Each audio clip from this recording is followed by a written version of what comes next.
Бабка пришла сдавать анализы. Медсестра, посмотрев на содержимое банки с мочой, говорит: «Бабуля, да это же подсолнечное масло. Ой, теперь понятно, почему у нас с дедом жареная картошка подгорела». Лесной суд приговорил зайца к смертной казни, съедению волками. «Ваше последнее желание?» Заяц покосился на стаю кровожадных волков и спросил: «Я могу пообедать перед смертью?» «Конечно! Что будете кушать? Килограмм пургена, пожалуйста!» Жена говорит мужу: «Дорогой, да чего же ты у меня подозрительный? А с тобой иначе нельзя». «Почему? А по-моему, вовсе не нужно в каждом мужчине, сидящем в шкафу, видеть моего любовника». Мужик приходит к врачу и жалуется: «Доктор, вы должны мне помочь. Каждую ночь я вижу один и тот же сон. Я лежу в своей кровати, а 5 прекрасных сексапильных женщин бросаются на меня и начинают срывать с меня одежду. И что же? Я их отталкиваю прочь. И чем же я вам могу помочь? Пожалуйста, сломайте мне руки». Муж рано утром в выходной встает и собирается на рыбалку. Жена ему: «Куда ты попрешься? Там холод, метель». Но муж не преклонен. Наконец он собрался и ушел. Вышел на улицу, а там действительно мороз, пурга. Постоял мужик и решил вернуться домой. Вошел, разделся и юркнул под одеяло. Ух, ну и холодина! И не говори, а мой-то дурак на рыбалку попёрся. Один приятель рассказывает другому: «Сегодня исполнилось ровно 5 лет, как я женился. А все началось с того, что я заметил ее в одном из автобусов нашего города и стал пристально на нее смотреть. Ничего бы не случилось, если бы она не подошла ко мне со словами: „Молодой человек, я не музейный экспонат, на меня не только смотреть можно“». Двое приятелей охотятся в лесу. Один из них вдруг теряет сознание. Тогда второй хватает свой мобильник и звонит в службу спасения. «Мой друг умер! Что мне делать?» Дежурный ему советует: «Успокойтесь. Сначала вы должны убедиться, что он действительно мертв». После этого тишина. Затем слышится выстрел, и охотник спрашивает: «Все, а теперь чего?» Муж с работы пришел домой. Жена спрашивает: «Где деньги?» «Дорогая, тут такая ситуация. Иду я по улице, а навстречу мне девочка: „Дядя, дай рубль“. Ну, я и дал. Потом еще одна маленькая девочка: „Опять дал“. Что, скотина, опять всю зарплату на девочек потратил? Подруги собрались в ресторане. Одна другой говорит: «Ой, девочки, я так комплексую по поводу своей внешности». Другая ей в ответ: «Ты чего? Бери пример с меня. Я вот вообще не комплексую по поводу твоей внешности». Один приятель говорит другому: «Если жениться и заводить детей, то только после где-то 35-40, и только сына. Я не могу жить с мыслью, что мою дочку кто-то иметь будет». Ну да, если будут иметь сына, оно будет легче. Идет волк, смотрит, заяц сидит около пня, положит яйца и как долбанет по ним молотком. «Ты что, косой, сдурел? Дурак ты, волк, я кайф ловлю. Дай попробовать. На!» Волк положил свои яйца на пень и как долбанет молотком, аж взлетел от боли. «Заяц, козел! Сам дурак! Весь кайф в том и заключается, что яйца надо успеть отдернуть».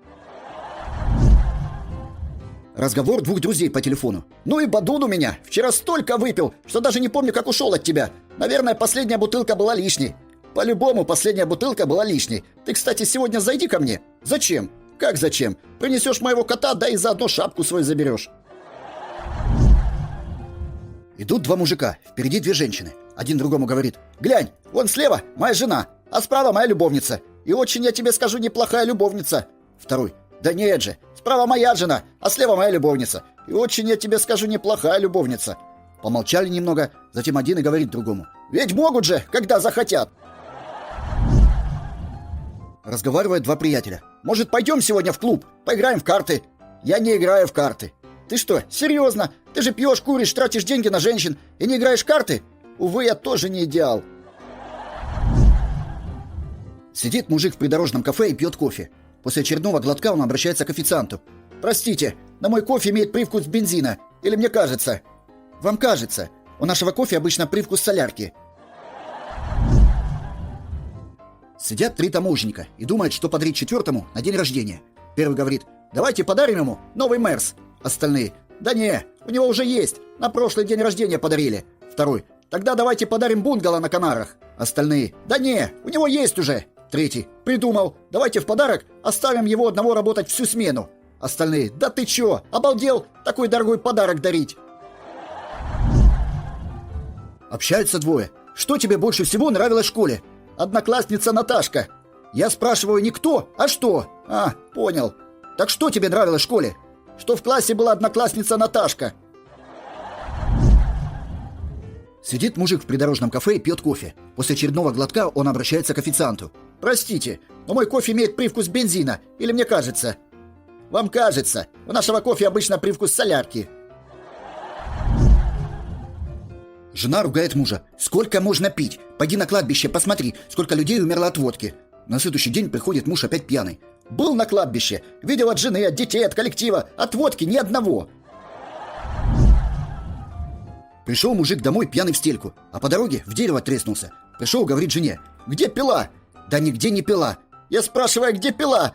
«Да у соседа пила». «А зачем дала?» «Выпила, да дала». На дне рождения один из приглашенных спрашивает у хозяйки: «А почему ваш кот уже 3-й час так на меня смотрит?»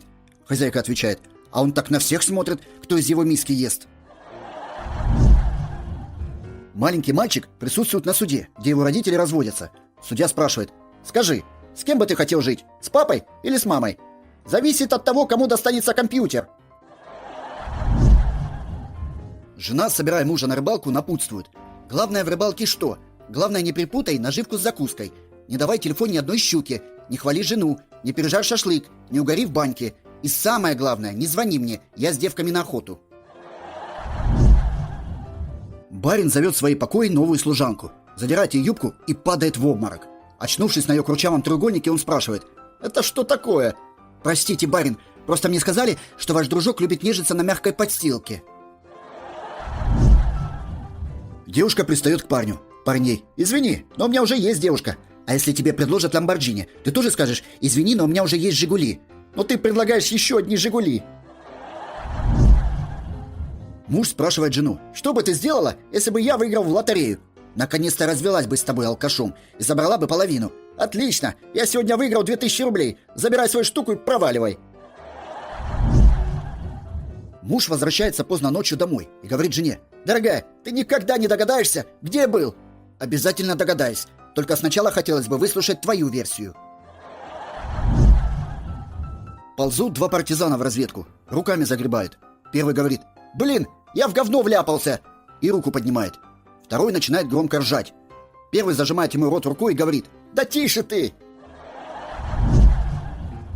Общаются двое. «Слушай, у тебя потрясающая жена. Умная, красивая, успешная. Как она в тебя влюбилась?» «Когда нас знакомили 30 лет назад, она мне так понравилась, что я пошел на хитрость и прикинулся веселым, умным, щедрым, остроумным, с деньгами. Ну а потом как выкручивался? Так и не придумал, как выкрутиться. Пришлось все 30 лет оставаться веселым, любящим, щедрым, остроумным и с деньгами». В зале суда: «Почему вы требуете развода? Она отдается мне только на боку, а я хочу, как все, на спине». «Гражданка, не валяйте дурочку, отдавайтесь мужу на спине». «Ни за что, я тоже хочу смотреть телевизор».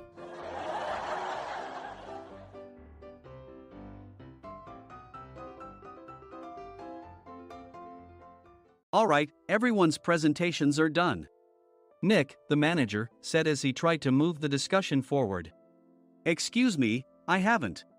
I recently found out something. Nick interrupted me and began to speak. There's apparently someone in this department who didn't graduate high school and is just a part-timer. Meetings should be for employees only. Absolutely right. His lackey, Mike, of course, agreed with Nick.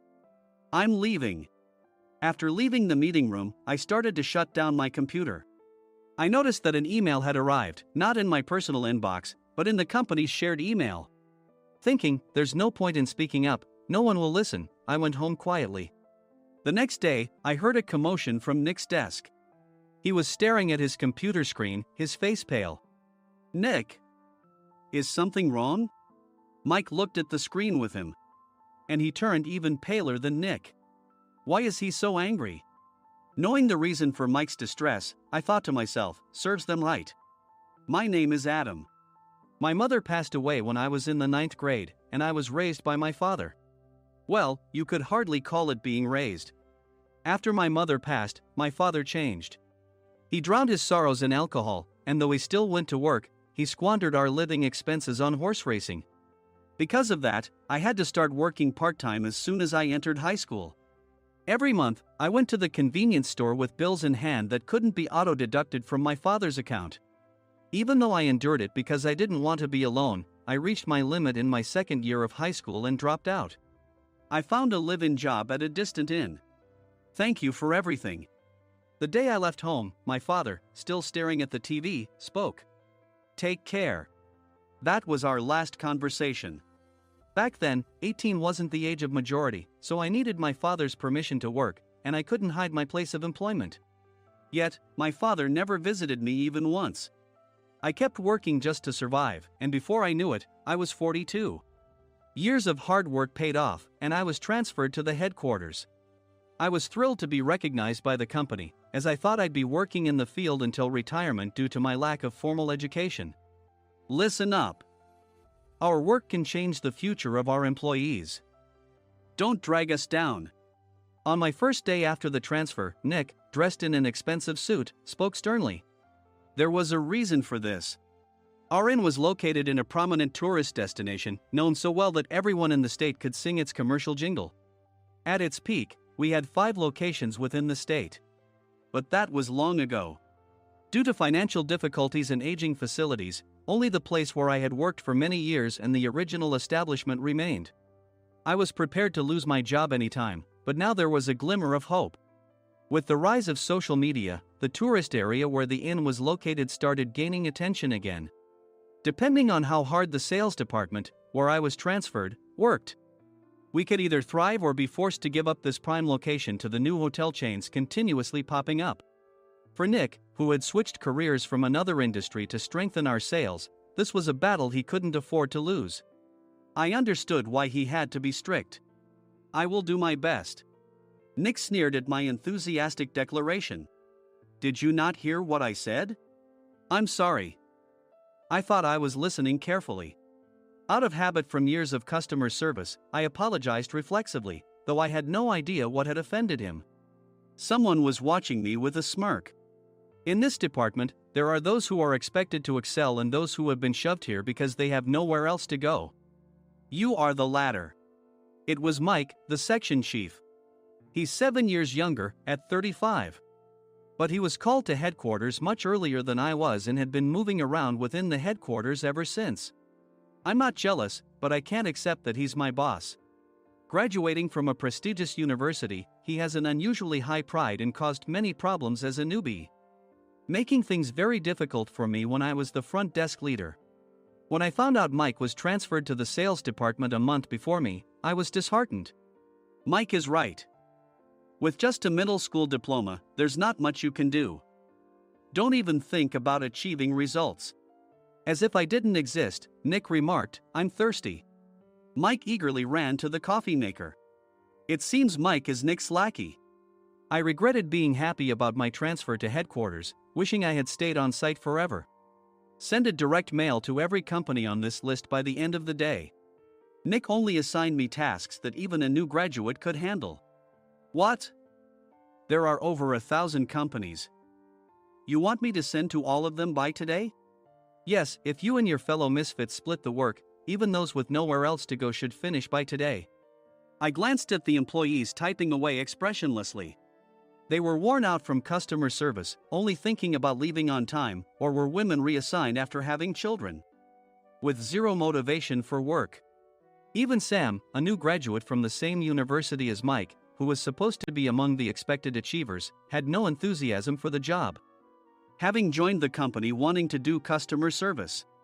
I don't care what they say, I plan to quit anytime, he said. Only Nick and Mike were highly motivated, making all the decisions between the two of them. I originally only wanted to work at the inn to survive and had no particular attachment to this job. I swallowed my words, thinking I had no right to reprimand them. About a month after the transfer, Nick told us with a frustrated look.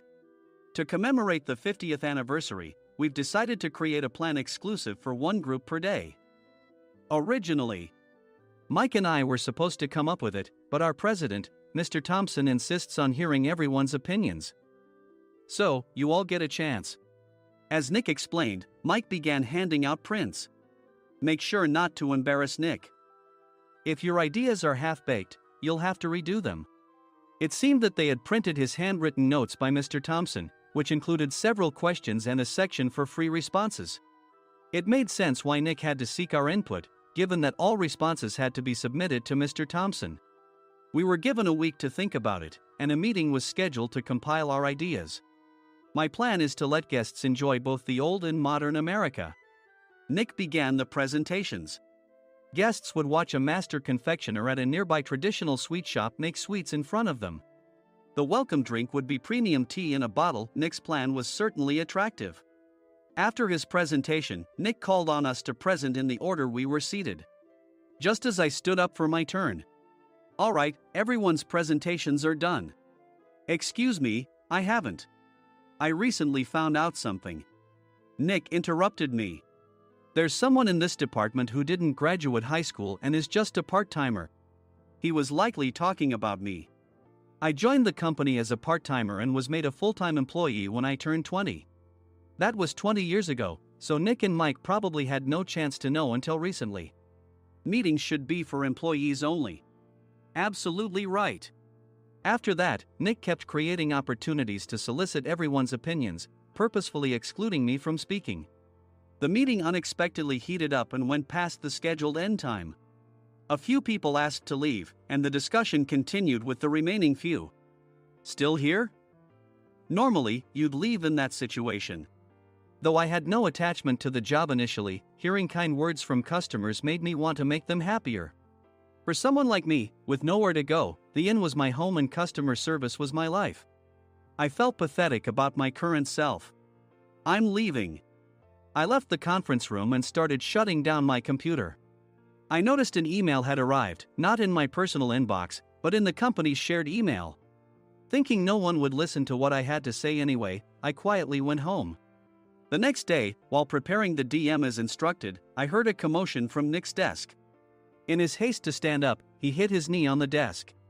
He stared at his computer screen, his face pale. "Nick! What's wrong?" Mike, thinking he should be the first to rush over, approached Nick while still wearing his coat. He peered at the screen with Nick. And he turned even paler than Nick. Why is he so angry? Who is responsible for this company? Nick, more irritated than ever, asked, and Mike answered without checking. Probably Sam. Sam wasn't there because he was attending a morning training session for new hires. Nick gave up on getting angry and returned his gaze to the screen. They were looking at an email that arrived right after the end of the working day yesterday. Apparently, no one, including me, had checked it before leaving. The email was from a large company that used us for their annual employee trips. The president and executives of that company also frequently used our services personally. President of the company, Mr. Mason himself, had declared that neither he nor his company would ever use our services again. Well, some companies cancel their employee trips or stop using our services due to financial struggles. Let's just move on. Mike kept wiping the sweat from his forehead with a handkerchief. Knowing why Mike was so agitated, I quietly watched their interaction. "Do you know how much revenue we get from that company? We can find other guests to fill the rooms, but we'll lose the banquet costs, gift shop revenue, rental car fees, and more. Moreover, the gifts were supposed to be prepared by the traditional confectionery shop involved in Nick's proposed plan. If it's known that we incurred such a huge loss at this critical time, Nick's position in the company would be jeopardized." Nick took a deep breath, seemingly trying to calm himself. "All right, Mike. Go to New York right now and apologize to Mr. Mason." "What? You're coming with me, right? I have urgent work to do." "I trust you, which is why I'm entrusting this to you. Please." Mike, believing Nick's sincerity, agreed with a determined look on his face, saying, "Yes. That's Nick for you." Even if Mike went to apologize, Nick would shift all the blame onto him if the client didn't change their mind. Well, it was Mike's fault to begin with, so it served him right. About 3 hours later, Sam answered a call from somewhere and repeatedly apologized, saying, "I'm very sorry." Everyone watched to see what was happening. After ending the call, he informed Nick with a weary tone. When Mike arrived at the client's company, he only made things worse, further infuriating Mr. Mason. He was demanding, "Get his boss here immediately." It was no wonder Sam was exhausted, dealing with such a call right after returning from training. "What is that idiot doing?" "All right, Adam, you're coming with me. If sacrificing Mike didn't work, then I must be next." Normally, I'd want to refuse at all costs, but I saw an opportunity in this situation. If I can be of assistance, I'd be happy to join you. I immediately followed Nick, and we flew to New York.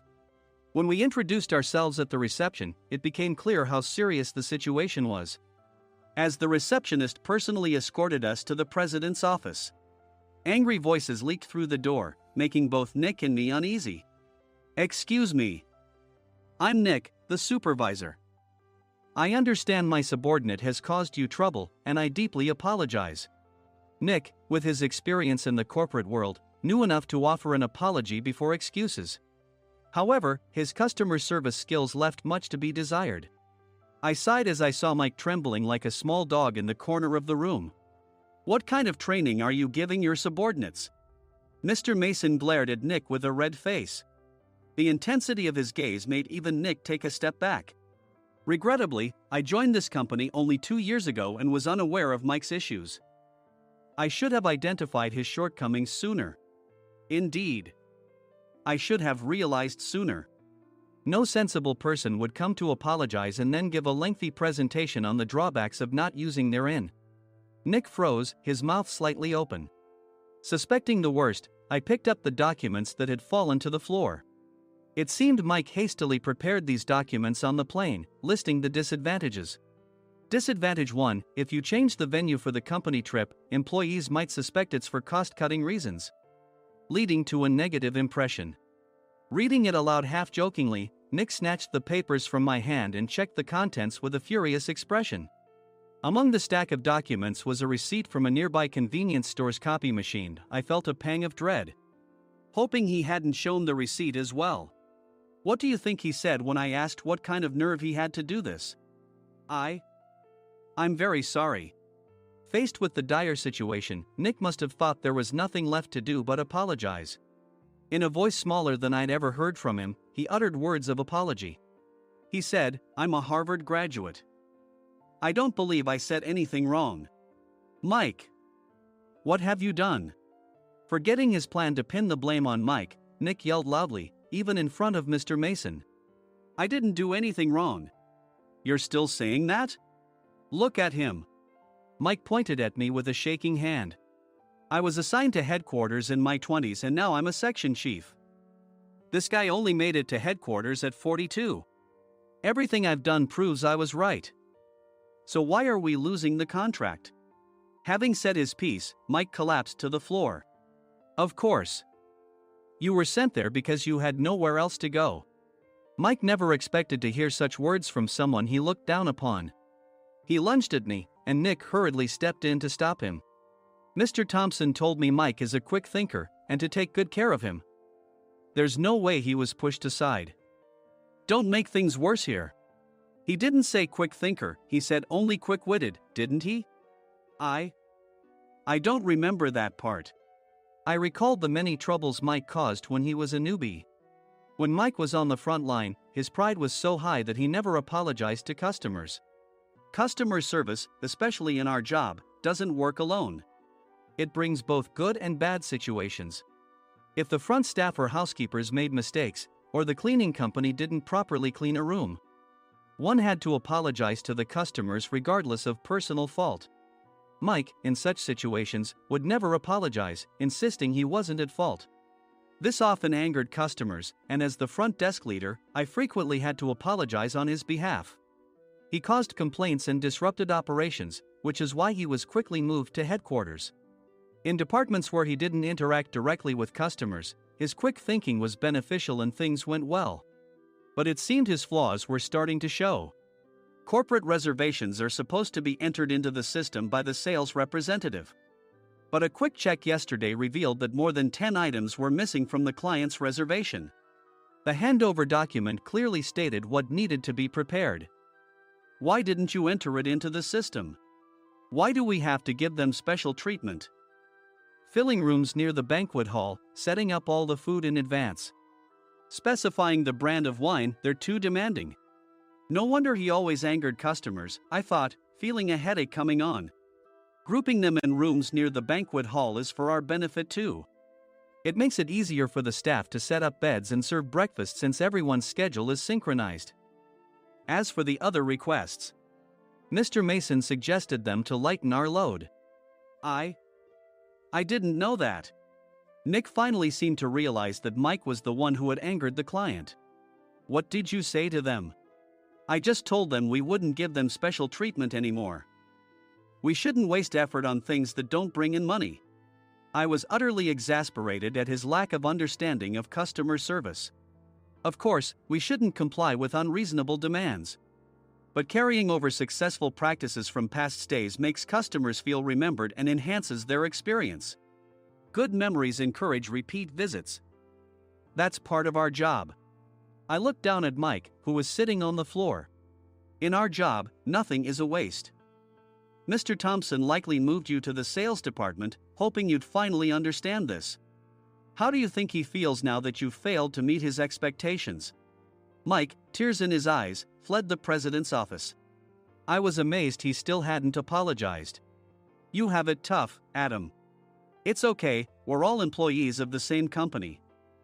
I deeply apologize for this disrespectful incident. Especially after all the care you've shown us. If it weren't for you, Adam, I really would have stopped staying here. When I heard you were moving to the sales department, I was willing to reconsider if you handled it. Seeing us talk so amicably, Nick's face contorted. Do you two know each other? Adam's service is excellent. I always requested him specifically. Normally, we don't accept specific staff requests, but we made an exception for Mr. Mason, adjusting my shifts accordingly. He had personally stayed at our hotel just before my transfer, and during casual conversation, I mentioned, I'm moving to the sales department soon. If I hadn't told him then, things could have been much worse. Please continue to take care of us. I look forward to it. On the return flight, Nick awkwardly offered me a can of beer. It's still working hours. Of course, I had no intention of forgiving him for a single beer. Nick might try to pin everything on Mike and avoid any consequences.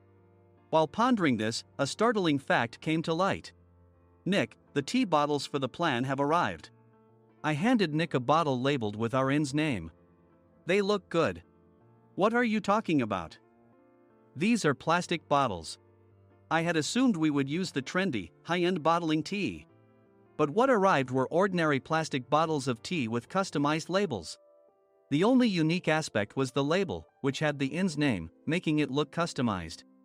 Upon further investigation, I discovered that a substantial amount of money was set to be paid to the tea company. It was priced like bottling tea. Does this plastic bottle really cost $100 each? The tea inside is specially blended for us. The extra cost is for that. Wouldn't it be better to use another tea company? Or is there a specific reason we must use this one?